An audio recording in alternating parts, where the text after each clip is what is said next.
Welcome to the Raisina Fireside Chat sessions.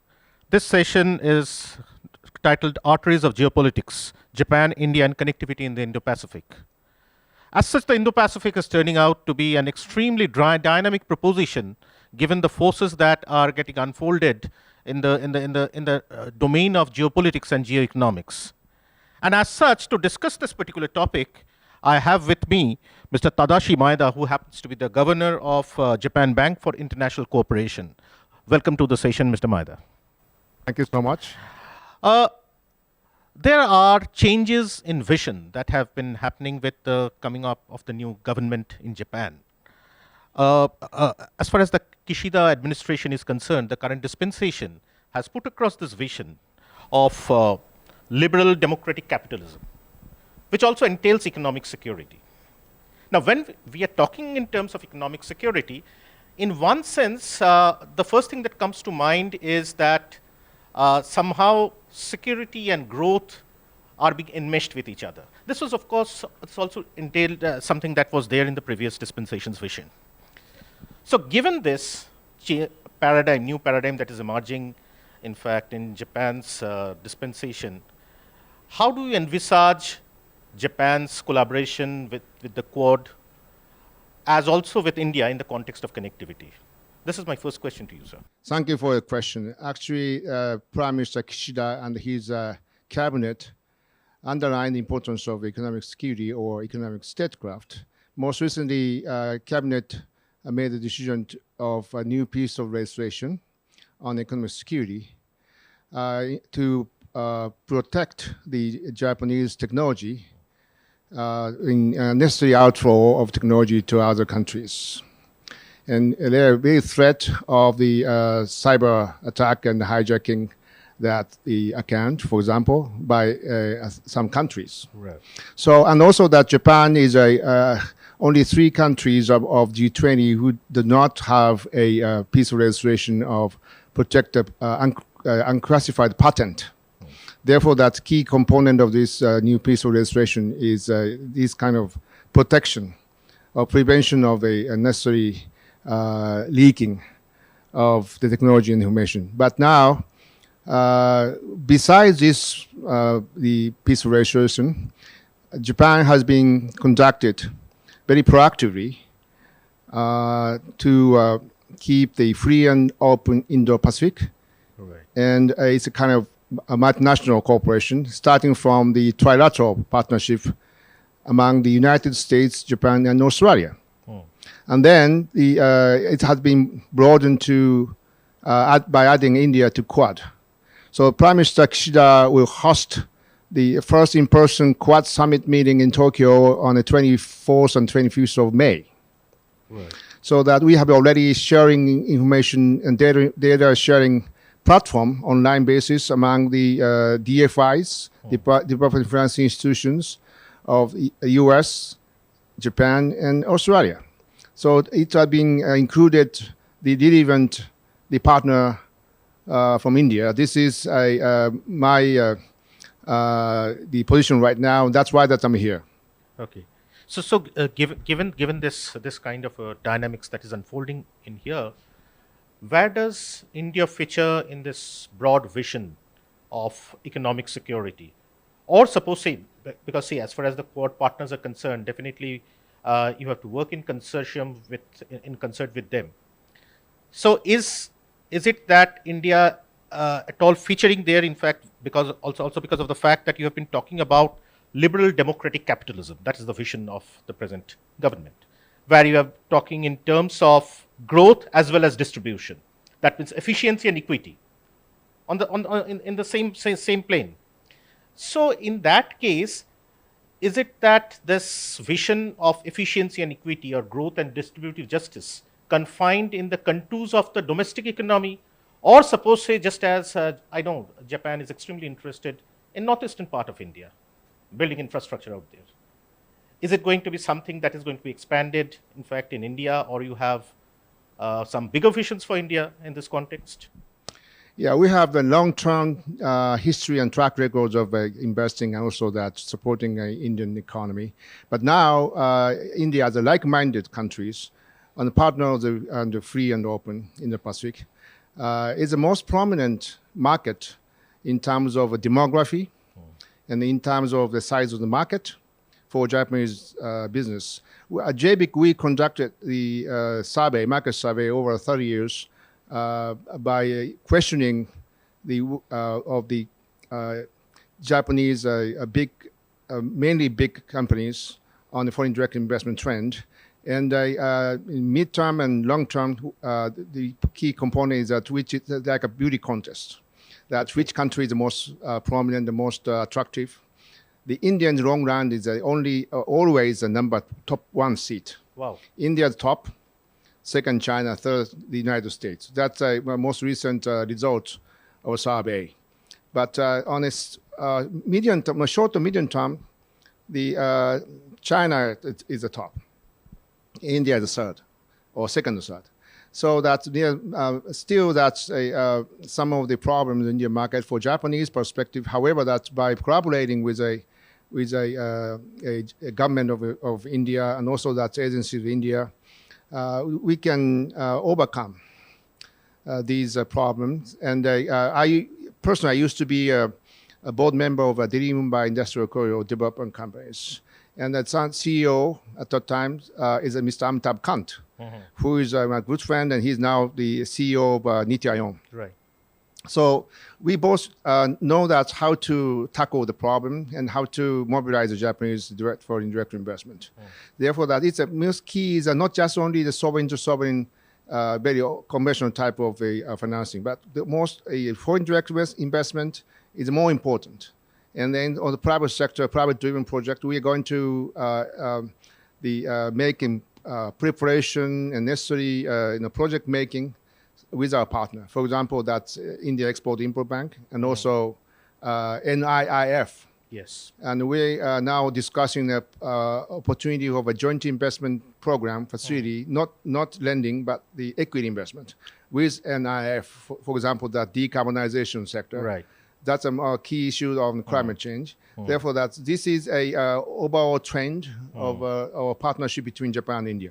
Right. Okay. So because this is something very interesting that came up, that even now China happens to be at number one in terms of preferences, despite all sorts of things happening around it, and India has come down to number three, as you mentioned. So what are the key challenges, essentially, as far as India is concerned? Why is it still not at number one? Well, yeah, in the long run, India is number one. Okay. Okay, and the most, the attractive markets, obviously. And but for the business perspective from Japanese, many Japanese business are more conservative, and they little bit risk averse. So that we're going to take risk on especially preparation stage. Okay. And a key sector like telecom or robotic. And also medical treatment and the pharmaceutical industry. That JBIC is now working on so-called the Quad process on vaccine against the COVID-19. And we committed in the summit of Quad in September 2021 to make financing to upgrade and strengthening the manufacturing capacity of vaccine and other medical goods and services in India, and to be distributed to the third countries, in the Quad process. At the same time, that the telecom, for example, that's very important because there are many software engineers and the skill set of in India, like many young startup. So huge opportunity. In India in this stage. And also that concept of free and open Indo-Pacific was proclaimed in 2007 by former Prime Minister Abe in the Parliament of India. Right. So that's a concept has been broadened and well acknowledged was among the like-minded countries. So that what happened to Ukraine, the Russian invasion to Ukraine, really some wake-up call for Japanese business. Therefore, that we need to be more careful on the position of those countries, like North Korea, China maybe, that's not democratic, not like-minded countries. So that Also, that U.S. position of decoupling on this is that we are a partner and allies of the magnet countries. So that I hope that Quad is very effective platform, not just only the concept, the materializing the project, preparing a project, mobilizing a fund. That's most important. So, do you really envisage a vision of an FTA or an RTA of the Quad? Yeah, that's true. So that we need to prepare, and also that some of the work preparatory works with my counterpart in India, and also that you pointed out some problems. Some of the kind of regulation, strict regulation, especially on the financial area, by Reserve Bank of India. Right. So that but we have to be patient, but also that to coordinate by coordination with a relevant partner in India, we're going to one by one, step by step, to overcome it. Right. What about because as far as Japan's new vision is concerned in terms of the liberal democratic capitalism, it has clearly been stated, I presume, very recently by the Kishida government that the economic recovery is going to be driven by digitization, green tech, and human capital. So now, as far as India is concerned, of course, what you have is a massive pool of human capital on the one hand, but what about green tech as far as Japan-India collaborations are concerned? Well, as you refer to the digitalization, but some of the trade-off with digitalization and climate change, because digitalization requires a lot of massive power generation, electricity. For example, that since iPhone was introduced to Japanese market, it's already 15 years, that data traffic has been increased more than 2,000 times. Oh. Therefore, we need to create a data center, and also that power cable. And those infrastructure is still behind.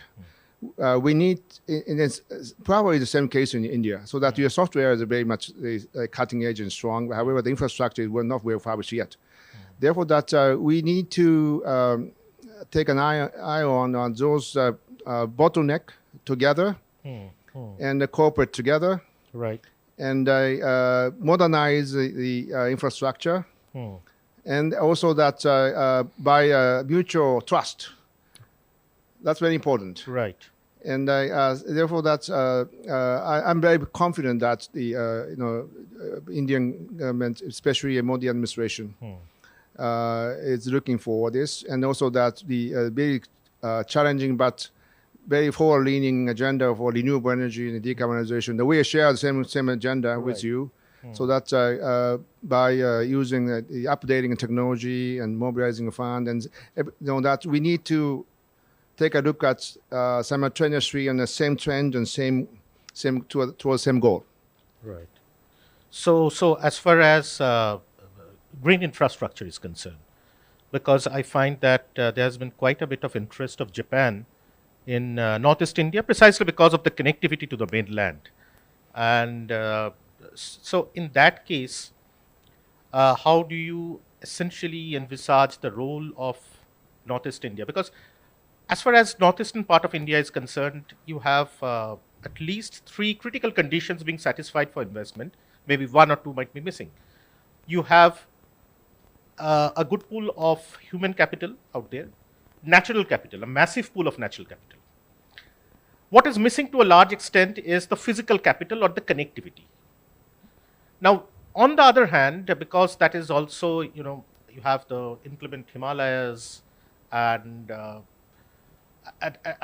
a large extent, the impacts of climate change and global warming are not really understood, especially, in fact, in that particular region, given that you have the large river, the Brahmaputra, and massive flooding happening at times. So, on the other hand, it's not properly connected to the mainland. So what types of initiatives? Because see, one thing can be done. You can look at that as some kind of an input center, or what we call the resource center, whereas your product market exists in the Indian mainland, And we know that the purchasing power is growing. Even under slump, the Indian economy is slated to grow at 8.2%. So what are your visions as far as this dynamics of the Indian economy is concerned? Well, connectivity is a vitally most important issues, and also it takes a cost and it takes a time to fabricate the connectivity. By the physical connectivity, like a road and the ports and airport and so on, and also that power cable and telecom cable and the undersea cable. These are very important. They work nowadays, and now India is also they were connected with other parts through that's under the sea submarine cable, and we have our companies like NEC, for example, that they have a good technology of this power cable and telecom cable and so on. That we are promoting very actively this fabrication of the telecom cable and power cable. And also that the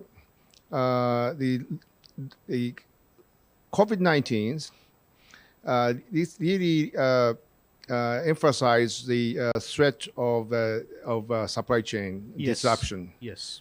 So, for example, semiconductors. And the dependency on some critical parts, like semiconductor or critical mineral, dependency on a couple of countries are very dangerous. And it's harmful because of the policy adopted by some countries. We, Japan, in 2011, after the Senkaku issue, fishermen boats enter into our territorial water and then arrested the captain of the fishermen boat. And China put a ban on the export of rare earth element to Japan. This is a wake-up call, for example. This is a not physical supply chain, but it's a supply chain of all supply chain of critical sectors. We need to put some security devices on keep the good track. And this is a sort of economic statecraft. Right. Referred to my friend, former U.S. ambassador to India, Robert Blackwell. He wrote a book on the war by other means. This is a kind of a good kind of textbook of the economic statecraft, and he defined it pretty well. So that these critical sectors, semiconductor, AI, and so on, and cyberspace, and so on, these supply chain need to be protected among the partnership of Quad. Right. Agreed. Thank you, Tadashi-san. It has been a fascinating discussion over the last 15 minutes, and we can easily make out the drivers of connectivity between India and Japan, and how essentially India is envisaging, Japan is envisaging the Indo-Pacific and connectivity with India.